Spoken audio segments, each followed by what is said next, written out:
हमारी अक्सर ये डिस्कशन होती है कि जो प्रोफेशनल्स आते हैं आजकल वो G, up to G. The mark नहीं होते। ये हुँ। जो रिसेंट हमारा चल रहा है एजुकेशन सिस्टम है, हमारे रिसेंट एडवांसेस है, उसके अकॉर्डिंगली वो नहीं कर रहे होते हुँ, परफॉर्म। हुँ। जी, जैसे बिल्कुल। आपने अपनी पिछली वीडियो में कहा था कि एक जो बच्चा होता है हुँ, हुँ। उसकी डेवलपमेंट के लिए जो 3 उसके ईयर्स होते हैं, 7 और 11 ईयर जो होता है वो बहुत क्रिटिकल है हुँ, उसकी डेवलपमेंट हुँ। में। यस। तो ये सारा टाइम तो बच्चा जो है वो स्कूल में गुजारता है।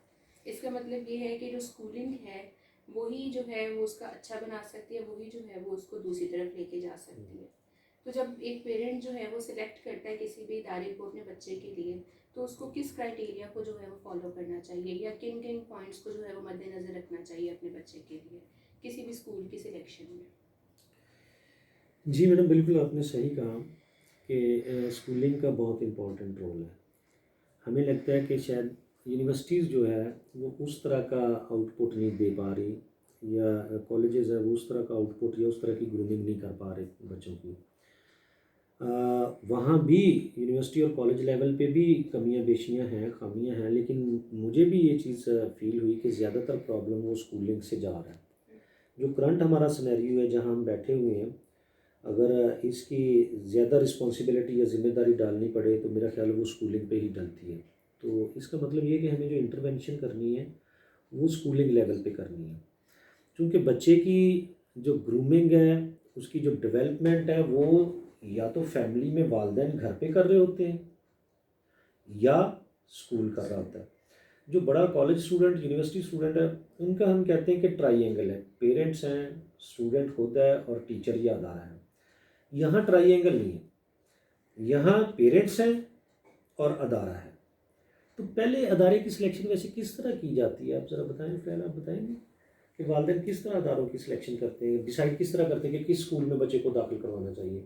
मोस्टली सर यही देखा जाता है, जो भी सोसाइटी में एरिया के नज़दीक वेल नोन या सब हम्म, लोग उसके बारे में जानते हो, ऐसी ब्रांड टाइप फेमस हो जाता है कोई हम्म, स्कूल, वहाँ करवा देते हैं। या अगर हमारे एक्सेस में नज़दीक है कोई कि बच्चे को हमने कन्वेंस प्रॉपर तरीके से सही तरह से दे सकते हैं, तो ये फैसिलिटीज़ दे के हम एडमिट करवा देते हैं बच्चे को कि अच्छा इदारा है, चले यहाँ पे। या हम देख लेते कुछ हैं। फैमिली में भी ट्रेंड चल रहा होता है कि जी उसका बच्चा इस स्कूल में पढ़ता है तो मैंने भी वहाँ पे जो है वो दाखिल करवाना है। हम पता नहीं करते हैं कि वो अच्छा पढ़ रहा है नहीं पढ़ रहा, बस एक तो ट्रेंड बच्चे चल का रहा है। रिजल्ट अच्छा आ जाता है तो हमें लगता है कि अच्छा स्कूल है, कहीं भी बच्चे को बस भेज देना चाहिए। सही।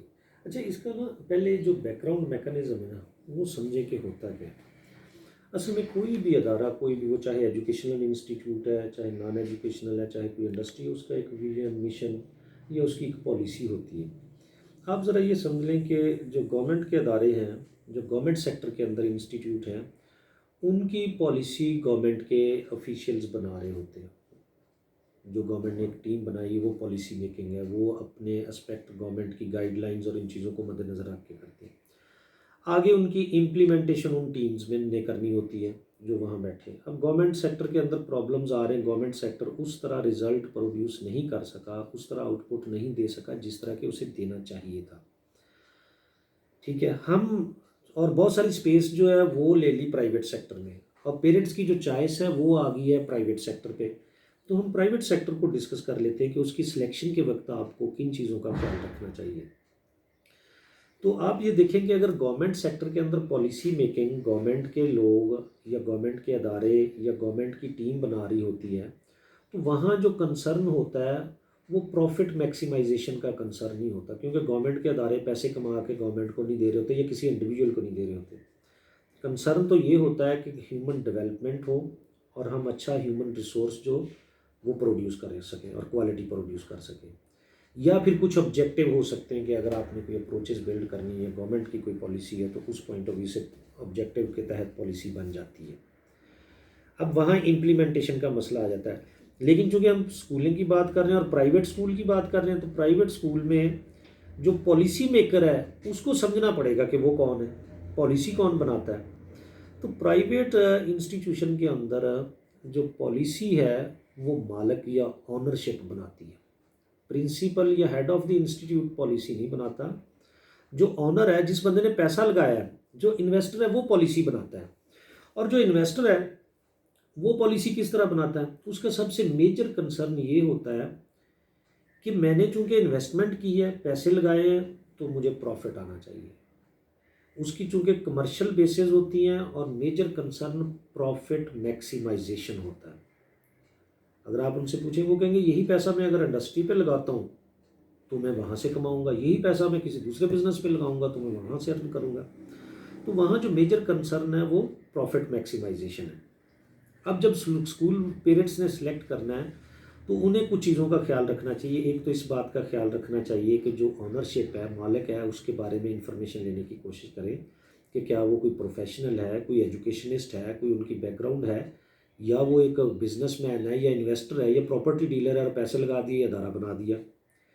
उसके बाद आप प्रिंसिपल से और मैनेजमेंट से मिलें और मैनेजमेंट से कुछ चीज़ें ज़रूर, इस चीज़ से मत इंस्पायर हों कि बिल्डिंग बहुत बड़ी बना दी और बड़ी खूबसूरत बना दी है तो उसी से रिज़ल्ट आ जाना। इकबाल ने कहा जहान ताज़ा की अफकार ताज़ा से है नमूद कि संगो खिश्त से होते नहीं जहाँ पैदा। तो जो टीम है ना जी, जो फैकल्टी है, उनका मेन रोल है टीचर्स का। प्रिंसिपल से मिलें, उनसे कुछ सवाल करें कि टीचिंग मेथडोलॉजी जो आपका अदारा वो किस तरह अडॉप्ट कर रहा है, कौन कौन सी मेथडोलॉजी अडॉप्ट कर रहा है, क्या कर रहा है, क्लासरूम इन्वायरमेंट क्या है, उसमें कौन सी चीज़ें की जा रही। प्रिंसिपल से ये रिक्वेस्ट करें, उन्हें कहें कि मुझे क्लासरूम विज़िट करने की एक्सेस दें, मुझे अदारा विज़िट करवाएं। ज़्यादातर प्राइवेट अदारे विज़िट नहीं करवाते। देन प्रिंसिपल से कहें कि जिस क्लास में आपका बच्चा दाखिल हो रहा है उस क्लास के टीचर से मिलें। और टीचर से मिलना इतना काफ़ी नहीं कि आप टीचर की शक्ल देख लें, उसका नाम देख लें और उसकी क्वालिफ़िकेशन देख लें। टीचर से मिलके उसके बारे में, उसकी अप्रोच, उसके आइडिया, उसका विजन, उसके थॉट्स को जानने की कोशिश करें, उससे डिस्कशन करें 10-15 मिनट की। फिर जाके आपको पता चलेगा कि क्या हो रहा है और किस तरफ जा रहा है। इसी तरह प्रिंसिपल से ये क्वेश्चन ज़रूर करें, टीचर से ये क्वेश्चन ज़रूर करें कि आपका अदारा जो है वो हमारे बच्चों को मार्क्स के अलावा, नंबर गेम के अलावा क्या देता है, इसकी डेवलपमेंट में क्या रोल अदा करेगा। तो ये कुछ पॉइंट्स हैं जिनकी बेसिस पे आप देखेंगे। अच्छा, ये मत करें कि फ़लाँ फैमिली में से उसने, चूँकि बच्चा वहाँ उस स्कूल में दाखिल करवाया है तो उसके बच्चे जाते हैं, बड़ा ब्रांड है तो मैं भी वहाँ दाखिल करवा दूँगा।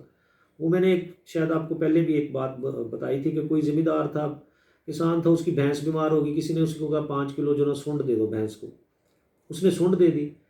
तो दूसरी गली में उसका दोस्त रहता था, उसे पता चला है उसकी भी भैंस बीमार हुई, उसे पता तो चला था कि ये जो अरशद है उसकी भैंस बीमार हो गई थी। तो वो अरशद के पास आ गया कि अरशद आपने क्या किया। उसने कहा यार मैंने 5 किलो सूंड दे दी थी इसको। उसने जाके 5 किलो सूंड उसको भैंस को दे दी, भैंस दूसरे दिन मर गई। वो दोबारा अरशद के पास आया, कहता यार अरशद मेरी तो भैंस मर गई, तुमने कहा था 5 किलो सूंड दे दो। तो कहता यार मेरी भी तो मर गई थी। तो अगर आप देखा दिखाई इस बात पे काम करेंगे कि फ़लाँ के बच्चे उधर जा रहे हैं, मोहल्ले में जा रहे हैं, दोस्तों में जा रहे हैं, तो मैंने भी वहाँ भेजना है, तो फिर जो उन बच्चों के साथ हो रहा है वो आपके बच्चों के साथ भी हो जाएगा। आप देखें ना, एक्सटर्नल एवेल्यूएशन का कोई सिस्टम नहीं अदारों में। ये ज़रूर चेक करें कि कोई एक्सटर्नल, कॉलेज लेवल पे, यूनिवर्सिटी लेवल पे एक्सटर्नल एवेल्यूएशन है। अदारा प्रिपरेशन करवाने वाला और है, एग्ज़ाम लेने वाला और। 8 साल तक आपके बच्चे की एक्सटर्नल एवेल्यूएशन करने वाला ही कोई नहीं है। स्कूल को आपने बच्चा सौंप दिया, स्कूल ही उसको बनाता है, स्कूल ही उसके पेपर लेता है, स्कूल ही उसका रिजल्ट बनाता है। आपे में रजी पुजी, आपे मेरे बच्चे जी। स्कूल आपको 8 साल तक एवेल्यूएशन देता है, आप ये एवेल्यूएट नहीं करते। मैंने देखा पेरेंट्स बहुत नॉन कंसर्निंग है, जितनी फ़ीस पे कर रहे होते हैं ये देख नहीं रहे होते कि हम 5-10 हज़ार जो फ़ीस दे रहे हैं तो क्या इंस्टीट्यूट हमें उस लेवल पे हमारे बच्चे में डेवलपमेंट कर रहा है, उसकी वैल्यू रिटर्न हो रही है या नहीं हो रही। एक तो ये देखें। दूसरा, अपने बच्चों की हमेशा एक्सटर्नल एवेल्यूएशन ज़रूर करवाएं। तमाम जगहों पे इन प्रोसेस क्वालिटी चेकिंग होती है। एचईसी ने यूनिवर्सिटीज़ के अंदर और बड़े अदारों के अंदर भी ये काम किया कि इन प्रोसेस, इंडस्ट्री में आप चले जाएँ, मैन्युफैक्चरिंग में चले जाएँ, जब कोई काम बन रहा होता है साथ साथ उसको चेक किया जाता है। आप बिल्डिंग बनाते हैं, आप साथ साथ देखते हैं दीवार सीधी जा रही है, उल्टी जा रही है, इसको किस तरह। तो बच्चों की भी इन प्रोसेस क्वालिटी चेकिंग बहुत ज़रूरी है। स्कूल के रिज़ल्ट पे मत बेस करें। क्लास के अंदर 20 बच्चे होते हैं, 20 के 20 ही ए ग्रेड ले रहे होते हैं, 10 बच्चे फर्स्ट आ रहे होते हैं, 5 बच्चे सेकंड आ रहे होते हैं, सबके एक जैसे ही ग्रेड होते हैं। आप अपने बच्चों की एक्सटर्नल एवेल्यूएशन ज़रूर करवाएं, ये बहुत ज़रूरी है। हमारे दौर के अंदर क्या होता था, पूछते थे कि बच्चे, ये नहीं पूछते थे कि बच्चा किस स्कूल में पढ़ता है, ये पूछते थे कि बच्चा किस क्लास में पढ़ता है। बेटा किस क्लास में पढ़ते हो? वो कहता मैं 6वीं में पढ़ता हूँ। अच्छा ज़रा ये बताओ a+b² किसके इक्वल होगा? अच्छा इसकी इंग्लिश करो, वो स्कूल जाता है, वो स्कूल क्यों नहीं जाता, वो स्कूल नहीं जाता। इस तरह बच्चे को चेक किया जाता था कि बच्चे की ग्रूमिंग कितनी हुई है, उसका नॉलेज कितना, उसका विजन क्या है।